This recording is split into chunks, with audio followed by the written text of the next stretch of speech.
আল্লাহ তাআলা কিয়ামতের দিন সাইয়েদনা নূহ আলাইহিস সালামকে বলবেন, নূহ তুমি কি দাওয়াত পৌঁছিয়েছো তোমার উম্মতের কাছে? নূহ আলাইহিস সালাম বলবেন, হ্যাঁ আমি পৌঁছিয়েছি। এবার নূহের উম্মতকে আল্লাহ জিজ্ঞেস করবেন, হে নূহের উম্মতেরা, তোমাদের নবী নূহ কি দাওয়াত পৌঁছিয়েছে?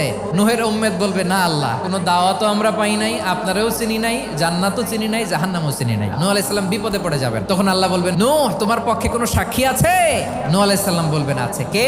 উম্মতে মুহাম্মাদি। তখন আমরা বলবো, আল্লাহর নবী নূহ আলাইহিস সালাম তিনি আপনি যা যা বলেছেন ঠিক তা তার উম্মতের কাছে পৌঁছে দিয়েছে। এবার নূহের উম্মতের সাথে আমাদের ঝগড়া লাগবে। তারা বলবে, তোমরা আসছো আমাদের হাজার হাজার বছর পরে, তোমরা কি করে জানলা? তোমাদের সাক্ষী ধর্তব্য হবে না? আমরা তখন বলবো, আমাদের কোরআনে তোমাদের নবীর নামে আল্লাহ তাআলা একটা সূরা নাজিল করেছেন, সূরাতে নূহ। দিন রাত এক করে তোমাদের কাছে তিনি দাওয়াত পৌঁছেছেন, সব আমরা জানি। আমরা যখন বলবো এই কথা, নূহের উম্মত চুপসে যাবে। তখন আমরা সত্য বলেছি কিনা এটা আল্লাহ তাআলা জানতে চাইবে বিশ্বনবীর কাছে। তখন বিশ্বনবী আমাদের পক্ষে সাক্ষী দিবেন। আওয়াজ করে বলেন আল্লাহু আকবার।